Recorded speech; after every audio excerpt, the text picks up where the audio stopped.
ॐ श्री नवदुर्गायै नमः। अथ मा चन्द्रघण्टास्तोत्रम्।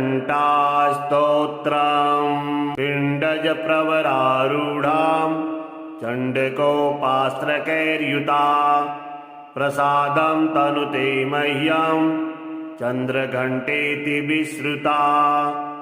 नमस्ते परमेशानि ब्रह्मरूपे सनातनी सुरासुरजगद्वृन्दे चन्द्रघण्टा नमोऽस्तुते। न ते प्रभावं जानन्ति ब्रह्माद्यास्त्रिदशीश्वरा प्रसीद जगतामाद्ये चन्द्रघण्टा नमोऽस्तुते। अनादिपरमा विद्या देहिनां देहधारिणी त्वमेवासि जगद्वन्द्ये चन्द्रघण्टा नमोऽस्तुते।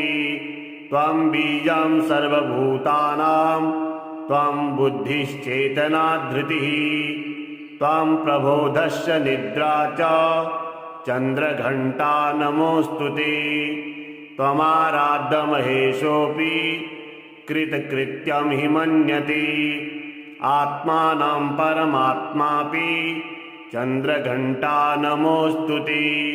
दुर्वृत्तवृत्तसंहर्ति पापपुण्यफलप्रदे लोकानान्तापसंहर्ति चन्द्रघण्टा नमोऽस्तुते। त्वमेका सर्वलोकानां सृष्टिस्त्यन्तकारिणी करालवदने काली चन्द्रघण्टा नमोऽस्तुते। प्रपन्नार्त्यहरे मातः सुप्रसन्नमुखाम्बुजे प्रसीद परमे पूर्णे चन्द्रघण्टा नमोऽस्तुते। त्वमाश्रयन्ति ये भक्त्या यान्ति चाश्रयतां नुते जगतां त्रिजगद्धात्री चन्द्रघण्टा नमोऽस्तुते।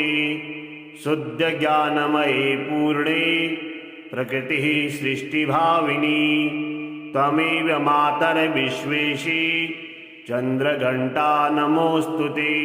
नमस्ते परमेशानि ब्रह्मरूपे सनातनी सुरासुरजगद्वृन्दे चन्द्रघण्टा नमोऽस्तुते।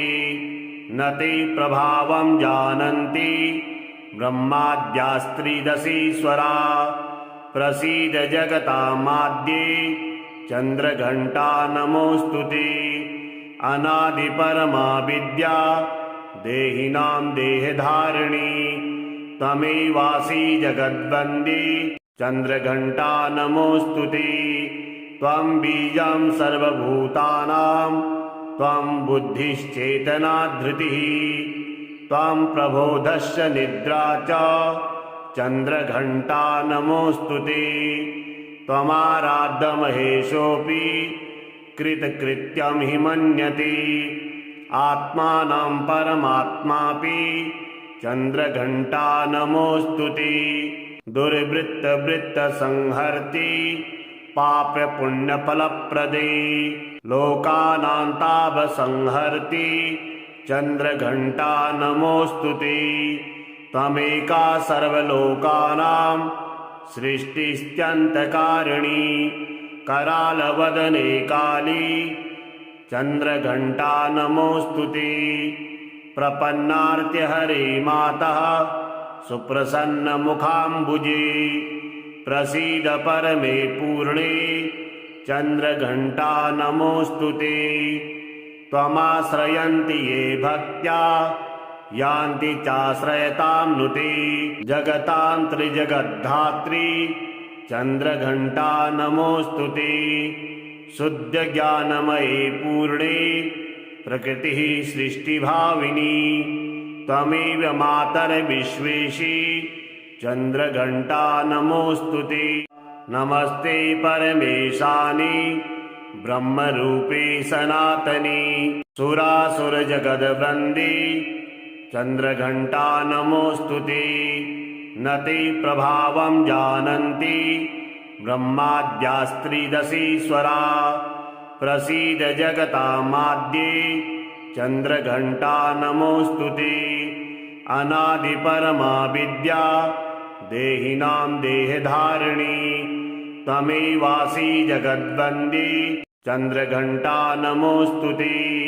त्वं बीजं सर्वभूतानां त्वं बुद्धिश्चेतना धृतिः त्वं प्रबोधश्च निद्रा च चन्द्रघण्टा नमोऽस्तु ते। त्वमाराध्यमहेशोऽपि कृतकृत्यं हि मन्यते आत्मानं परमात्मापि चन्द्रघण्टा नमोऽस्तु ते।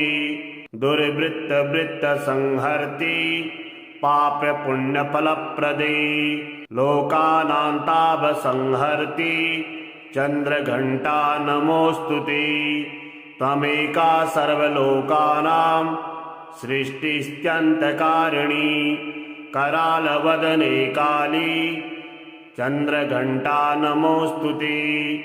प्रपन्नार्त्यहरे मातः सुप्रसन्नमुखाम्बुजे प्रसीद परमे पूर्णे चन्द्रघण्टा नमोऽस्तु ते।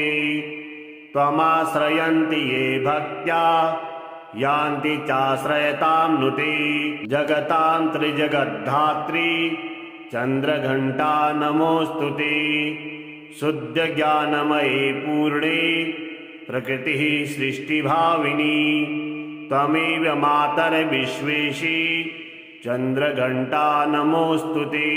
नमस्ते परमेशानि ब्रह्मरूपे सनातनी सुरासुरजगद्वन्द्ये चन्द्रघण्टा नमोऽस्तु ते। न ते प्रभावं जानन्ति ब्रह्माद्यास्त्रिदशीश्वरा प्रसीद जगतामाद्ये चन्द्रघण्टा नमोऽस्तु ते। अनादिपरमा विद्या देहिनां देहधारिणी त्वमेवासि जगद्वन्द्ये चन्द्रघण्टा नमोऽस्तु ते। त्वं बीजं सर्वभूतानां त्वं बुद्धिश्चेतना धृतिः त्वं प्रबोधश्च निद्रा च चन्द्रघण्टा नमोऽस्तु ते। त्वमाराध्यमहेशोऽपि कृतकृत्यं हि मन्यते आत्मानं परमात्मापि चन्द्रघण्टा नमोऽस्तु ते। दुर्वृत्तवृत्तसंहर्ति पापपुण्यफलप्रदे लोकानां तापसंहर्ति चन्द्रघण्टा नमोऽस्तु ते। त्वमेका सर्वलोकानां सृष्टिस्त्यन्तकारिणी करालवदने काली चन्द्रघण्टा नमोऽस्तु ते। प्रपन्नार्त्यहरे मातः सुप्रसन्नमुखाम्बुजे प्रसीद परमे पूर्णे चन्द्रघण्टा नमोऽस्तु ते।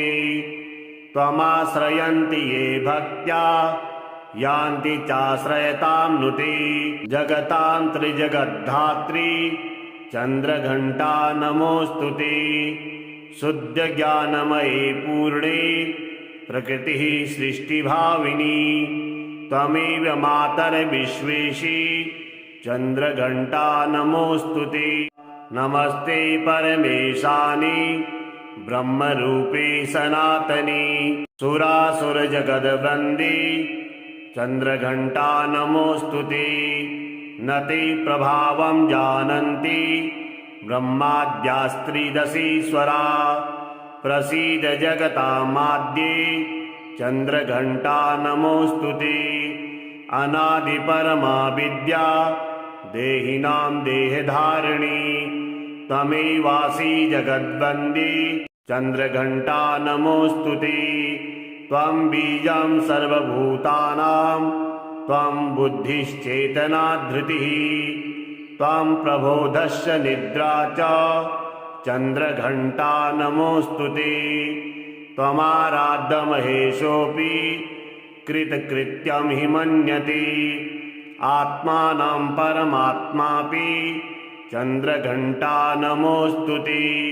दुर्वृत्तवृत्तसंहर्ति पापपुण्यफलप्रदे लोकानां तापसंहर्ति चन्द्रघण्टा नमोऽस्तु ते। त्वमेका सर्वलोकानां सृष्टिस्त्यन्तकारिणी करालवदने काली चन्द्रघण्टा नमोऽस्तु ते। प्रपन्नार्त्यहरे मातः सुप्रसन्नमुखाम्बुजे प्रसीद परमे पूर्णे चन्द्रघण्टा नमोऽस्तु ते।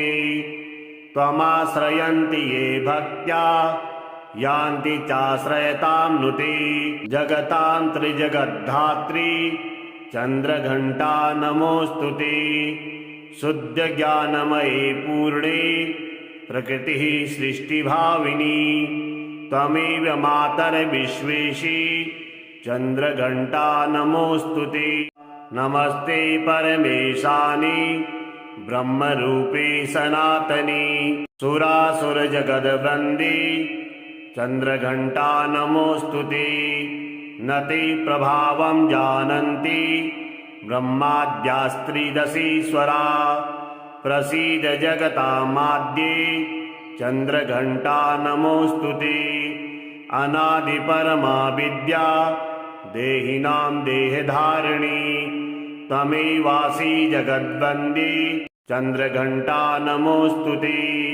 त्वं बीजं सर्वभूतानां त्वं बुद्धिश्चेतना धृतिः त्वं प्रबोधश्च निद्रा च चन्द्रघण्टा नमोऽस्तु ते।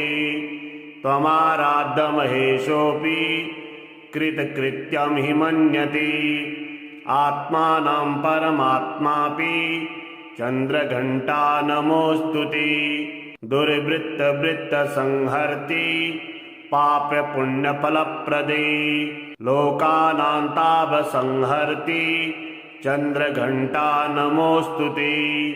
त्वमेका सर्वलोकानां सृष्टिस्त्यन्तकारिणी करालवदने काली चन्द्रघण्टा नमोऽस्तु ते। प्रपन्नार्त्यहरे मातः सुप्रसन्नमुखाम्बुजे प्रसीद परमे पूर्णे चन्द्रघण्टा नमोऽस्तु ते। त्वमाश्रयन्ति ये भक्त्या यान्ति चाश्रयतां नुते जगतां त्रिजगद्धात्री चन्द्रघण्टा नमोऽस्तु ते। शुद्धज्ञानमये पूर्णे प्रकृतिः सृष्टिभाविनी त्वमेव मातर्विश्वेशी चन्द्रघण्टा नमोऽस्तु ते। नमस्ते परमेशानि ब्रह्मरूपे सनातनी सुरासुरजगद्वन्द्ये चन्द्रघण्टा नमोऽस्तु ते। न ते प्रभावं जानन्ति ब्रह्माद्यास्त्रिदशीश्वरा प्रसीद जगतामाद्ये चन्द्रघण्टा नमोऽस्तु ते। अनादिपरमा विद्या देहिनां देहधारिणी त्वमेवासि जगद्वन्द्ये चन्द्रघण्टा नमोऽस्तु ते। त्वं बीजं सर्वभूतानां त्वं बुद्धिश्चेतना धृतिः त्वं प्रबोधश्च निद्रा च चन्द्रघण्टा नमोऽस्तु ते। त्वमाराध्यमहेशोऽपि कृतकृत्यं हि मन्यते आत्मानं परमात्मापि चन्द्रघण्टा नमोऽस्तु ते। दुर्वृत्तवृत्तसंहर्ति पापपुण्यफलप्रदे लोकानां तापसंहर्ति चन्द्रघण्टा नमोऽस्तु ते। त्वमेका सर्वलोकानां सृष्टिस्त्यन्तकारिणी करालवदने काली चन्द्रघण्टा नमोऽस्तु ते। प्रपन्नार्त्यहरे मातः सुप्रसन्नमुखाम्बुजे प्रसीद परमे पूर्णे चन्द्रघण्टा नमोऽस्तु ते। त्वमाश्रयन्ति ये भक्त्या यान्ति चाश्रयतां नुते जगतां त्रिजगद्धात्री चन्द्रघण्टा नमोऽस्तु ते। शुद्धज्ञानमये पूर्णे प्रकृतिः सृष्टिभाविनी त्वमेव मातर्विश्वेशी चन्द्रघण्टा नमोऽस्तु ते।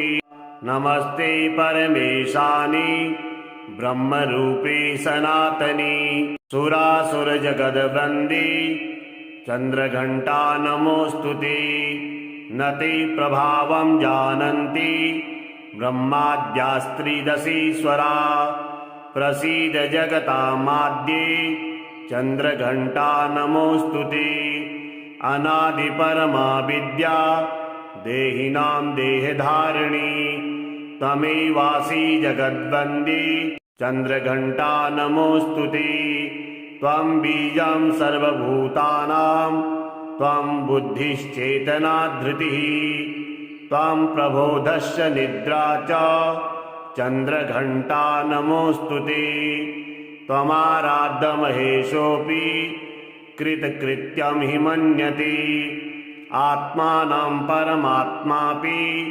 चन्द्रघण्टा नमोऽस्तु ते दुर्वृत्तवृत्तसंहर्ति पापपुण्यफलप्रदे लोकानां तापसंहर्ति चन्द्रघण्टा नमोऽस्तु ते त्वमेका सर्वलोकानां सृष्टिस्त्यन्तकारिणी करालवदने काली चन्द्रघण्टा नमोऽस्तु ते प्रपन्नार्त्यहरे मातः सुप्रसन्नमुखाम्बुजे प्रसीद परमे पूर्णे चन्द्रघण्टा नमोऽस्तु ते त्वमाश्रयन्ति ये भक्त्या यान्ति चाश्रयतां नुते जगतां त्रिजगद्धात्री चन्द्रघण्टा नमोऽस्तु ते शुद्धज्ञानमये पूर्णे प्रकृतिः सृष्टिभाविनी त्वमेव मातर्विश्वेशी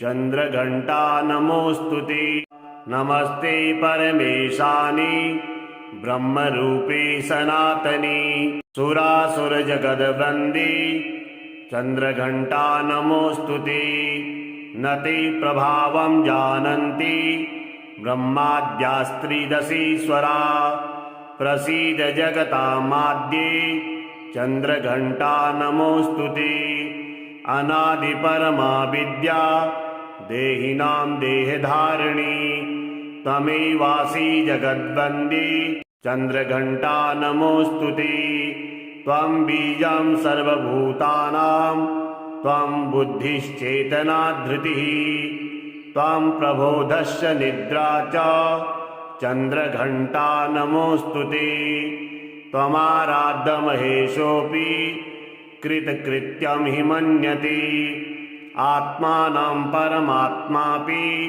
चन्द्रघण्टा नमोऽस्तु ते दुर्वृत्तवृत्तसंहर्ति पापपुण्यफलप्रदे लोकानां तापसंहर्ति चन्द्रघण्टा नमोऽस्तु ते त्वमेका सर्वलोकानां सृष्टिस्त्यन्तकारिणी करालवदने काली चन्द्रघण्टा नमोऽस्तु ते प्रपन्नार्त्यहरे मातः सुप्रसन्नमुखाम्बुजे प्रसीद परमे पूर्णे चन्द्रघण्टा नमोऽस्तु ते त्वमाश्रयन्ति ये भक्त्या यान्ति चाश्रयतां नुते जगतां त्रिजगद्धात्री चन्द्रघण्टा नमोऽस्तु ते शुद्धज्ञानमये पूर्णे प्रकृतिः सृष्टिभाविनी त्वमेव मातर्विश्वेशी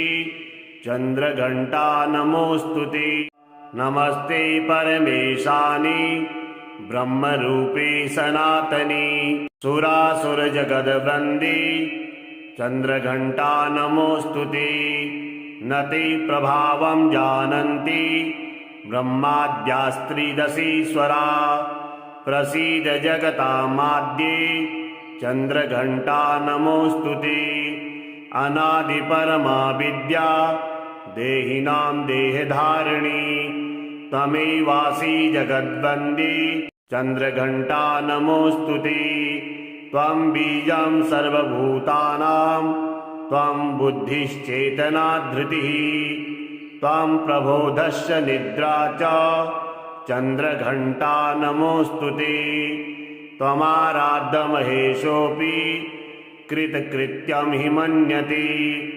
आत्मानं परमात्मापि चन्द्रघण्टा नमोऽस्तु ते। दुर्वृत्तवृत्तसंहर्ति पापपुण्यफलप्रदे लोकानां तापसंहर्ति चन्द्रघण्टा नमोऽस्तु ते। त्वमेका सर्वलोकानां सृष्टिस्त्यन्तकारिणी करालवदने काली चन्द्रघण्टा नमोऽस्तु ते। प्रपन्नार्त्यहरे मातः सुप्रसन्नमुखाम्बुजे प्रसीद परमे पूर्णे चन्द्रघण्टा नमोऽस्तु ते। त्वमाश्रयन्ति ये भक्त्या यान्ति चाश्रयतां नुते। जगतां त्रिजगद्धात्री चन्द्रघण्टा नमोऽस्तु ते। शुद्धज्ञानमये पूर्णे प्रकृतिः सृष्टिभाविनी त्वमेव मातर्विश्वेशी चन्द्रघण्टा नमोऽस्तु ते। नमस्ते परमेशानि ब्रह्मरूपे सनातनी सुरासुरजगद्वृन्दे चन्द्रघण्टा नमोऽस्तु ते।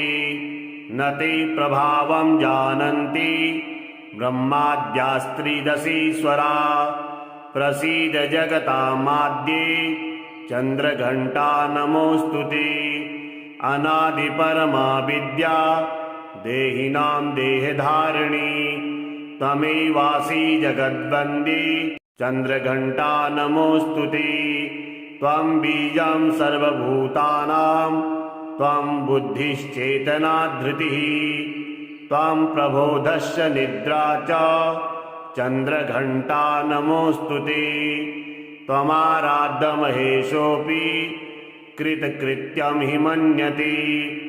आत्मानं परमात्मापि चन्द्रघण्टा नमोऽस्तु ते। दुर्वृत्तवृत्तसंहर्ति पापपुण्यफलप्रदे लोकानां तापसंहर्ति चन्द्रघण्टा नमोऽस्तु ते। त्वमेका सर्वलोकानां सृष्टिस्त्यन्तकारिणी करालवदने काली चन्द्रघण्टा नमोऽस्तु ते। प्रपन्नार्त्यहरे मातः सुप्रसन्नमुखाम्बुजे प्रसीद परमे पूर्णे चन्द्रघण्टा नमोऽस्तु ते। त्वमाश्रयन्ति ये भक्त्या यान्ति चाश्रयतां नुते। जगतां त्रिजगद्धात्री चन्द्रघण्टा नमोऽस्तु ते। शुद्धज्ञानमये पूर्णे प्रकृतिः सृष्टिभाविनी त्वमेव मातर्विश्वेशी चन्द्रघण्टा नमोऽस्तु ते। नमस्ते परमेशानि ब्रह्मरूपे सनातनी सुरासुरजगद्वृन्दे चन्द्रघण्टा नमोऽस्तु ते। न ते प्रभावं जानन्ति ब्रह्माद्यास्त्रिदशीश्वरा प्रसीद जगतामाद्ये चन्द्रघण्टा नमोऽस्तु ते। अनादिपरमा विद्या देहिनां देहधारिणी त्वमेवासि जगद्वन्द्ये चन्द्रघण्टा नमोऽस्तु ते। त्वं बीजं सर्वभूतानां त्वं बुद्धिश्चेतना धृतिः त्वं प्रबोधश्च निद्रा च चन्द्रघण्टा नमोऽस्तु ते। त्वमाराध्यमहेशोऽपि कृतकृत्यं हि मन्यते। आत्मानं परमात्मापि चन्द्रघण्टा नमोऽस्तु ते। दुर्वृत्तवृत्तसंहर्ति पापपुण्यफलप्रदे लोकानां तापसंहर्ति चन्द्रघण्टा नमोऽस्तु ते। त्वमेका सर्वलोकानां सृष्टिस्त्यन्तकारिणी करालवदने काली चन्द्रघण्टा नमोऽस्तु ते। प्रपन्नार्त्यहरे मातः सुप्रसन्नमुखाम्बुजे प्रसीद परमे पूर्णे चन्द्रघण्टा नमोऽस्तु ते।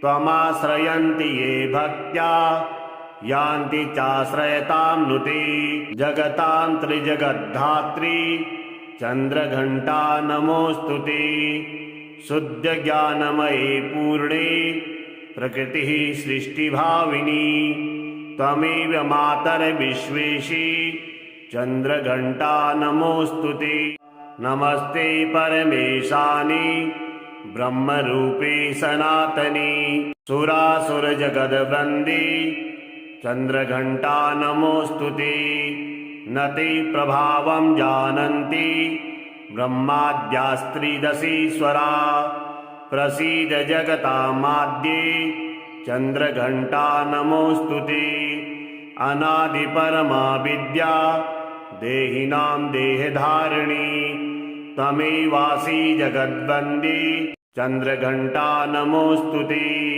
त्वं बीजं सर्वभूतानां त्वं बुद्धिश्चेतना धृतिः त्वं प्रबोधश्च निद्रा च चन्द्रघण्टा नमोऽस्तु ते त्वमाराध्यमहेशोऽपि कृतकृत्यं हि मन्यते आत्मानं परमात्मापि चन्द्रघण्टा नमोऽस्तु ते दुर्वृत्तवृत्तसंहर्ति पापपुण्यफलप्रदे लोकानां तापसंहर्ति चन्द्रघण्टा नमोऽस्तु ते त्वमेका सर्वलोकानां सृष्टिस्त्यन्तकारिणी करालवदने काली चन्द्रघण्टा नमोऽस्तु ते प्रपन्नार्त्यहरे मातः सुप्रसन्नमुखाम्बुजे प्रसीद परमे पूर्णे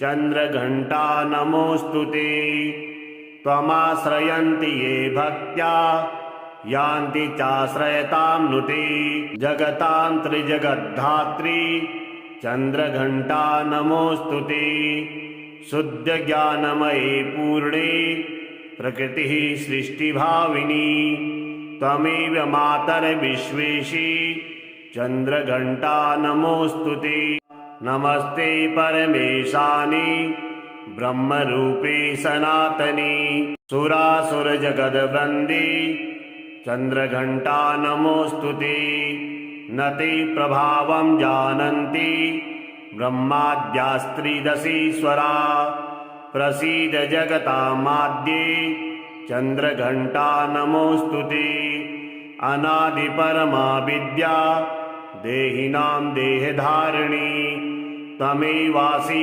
जगद्वन्द्ये चन्द्रघण्टा नमोऽस्तु ते त्वं बीजं सर्वभूतानां त्वं बुद्धिश्चेतना धृतिः त्वं प्रबोधश्च निद्रा च चन्द्रघण्टा नमोऽस्तु ते त्वमाराध्यमहेशोऽपि कृतकृत्यं हि मन्यते आत्मानं परमात्मापि चन्द्रघण्टा नमोऽस्तु ते दुर्वृत्तवृत्तसंहर्ति पापपुण्यफलप्रदे लोकानां तापसंहर्ति चन्द्रघण्टा नमोऽस्तु ते त्वमेका सर्वलोकानां सृष्टिस्त्यन्तकारिणी करालवदने काली चन्द्रघण्टा नमोऽस्तु ते प्रपन्नार्त्यहरे मातः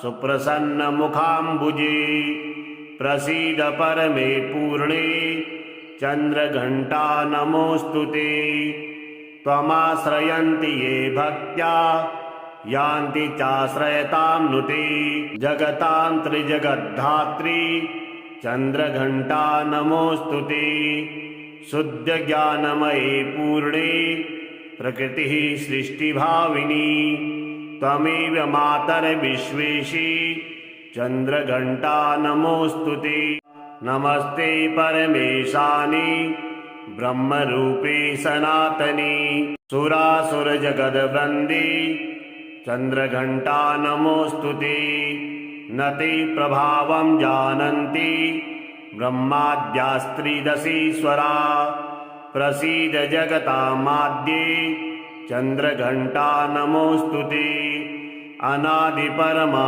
विद्या देहिनां देहधारिणी त्वमेवासि जगद्वन्द्ये चन्द्रघण्टा नमोऽस्तु ते।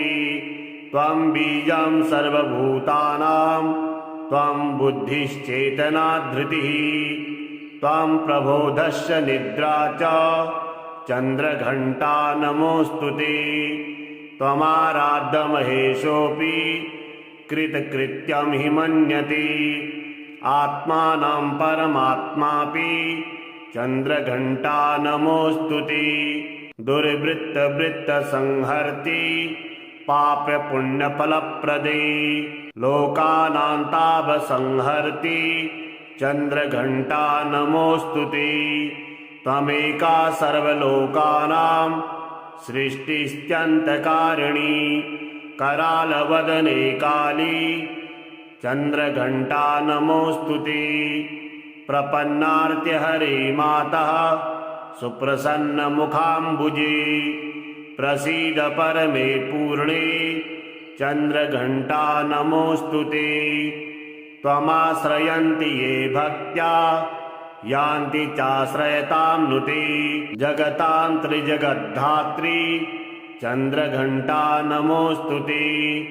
शुद्धज्ञानमये पूर्णे प्रकृतिः सृष्टिभाविनी त्वमेव मातर्विश्वेशी चन्द्रघण्टा नमोऽस्तु ते।